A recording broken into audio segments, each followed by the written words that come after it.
Hi friends, I am G.B. Naganagowda, Associate Professor of English. Today, I would like to discuss with you a literary term called satire. Satire is a technique used by the writers to criticize and expose the malpractices and faults of a man or an institution by using humor, irony, exaggeration and ridicule. Satire is comic in nature, but it differs from comedy. Comedy evokes laughter mainly as an end in itself, but satire uses laughter as a weapon against social, political and human vices and follies. Satire is stronger and severe than irony. Sometimes it hurts one's feelings. Cartoons that appear in newspapers and magazines are the best examples of satire. They are witty, humorous and pungent. Satire may attack an individual, a class, an institution, a nation or even the entire human race. When we look at the functions of satire, the satire is mainly used to correct the society by criticizing its malpractices, and the more it uses is by laughing at them, ridiculing or mocking, making fun of them. For that, writer uses some fictional characters which stand for real people, and he exposes their faults and condemn their follies. Satire is usually practiced as a corrective of human vice or folly. So it is always directed to the folly or the mistake one commits. As Alexander Pope says, those who are ashamed of nothing else are afraid of being ridiculous. So that by ridiculing them, the satirist tries to correct those people. But satirist always attacks only corrigible faults. Corrigible faults means which can be repairable. The person can correct himself later on, so that it does not direct the mistakes for which a person is not responsible. And Jonathan Swift says, "At malice never was his aim. He lashed the wise, but spared the name."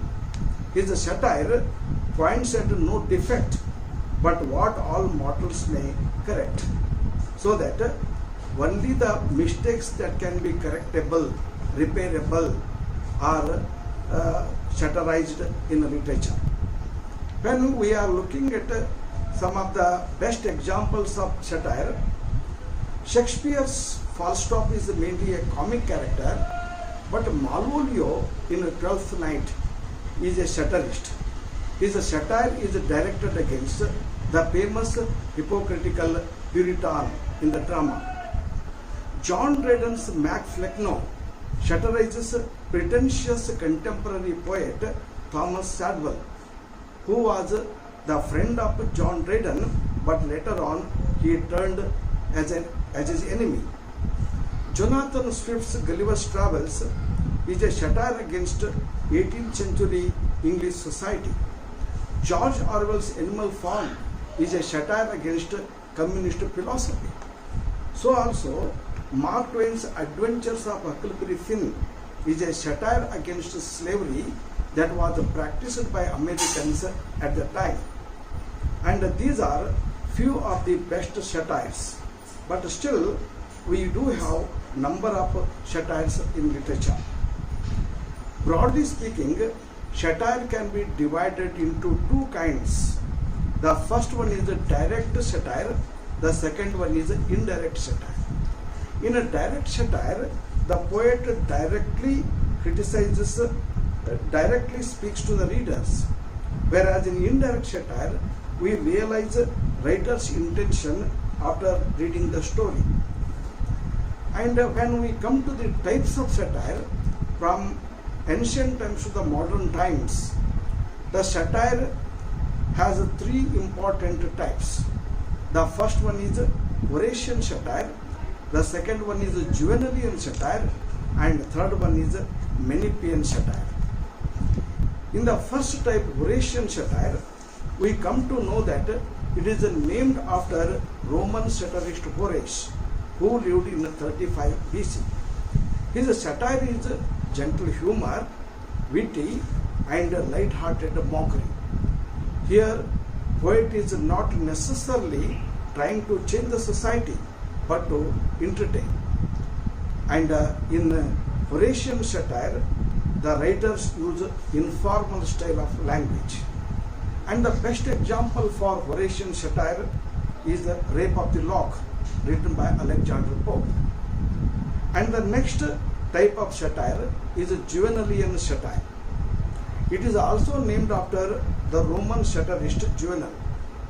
Juvenalian satire is stringent and severe than Horatian satire. Here the writer is a serious moralist. He is ruthless in condemning the mistakes or the follies. So he attacks the guilty with stringent force. The style of language used here is formal in nature.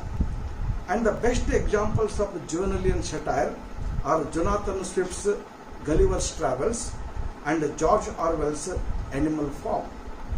The third type of satire is a Menippean satire. It is named after a great Greek satirist Menippus. This type of satire is usually in prose and runs long like a novel, and it attacks mental attitudes rather than specific individual or institutions. And the best examples of Menippus satire are William Golding's Lord of the Flies and Lewis Carroll's Alice in Wonderland. We do have number of examples of satire, and literature of any language is full of such kind of satires, and we have to read and try to understand in detail so that we can enjoy the satire. And this much what I wanted to talk with you. Thank you, friends.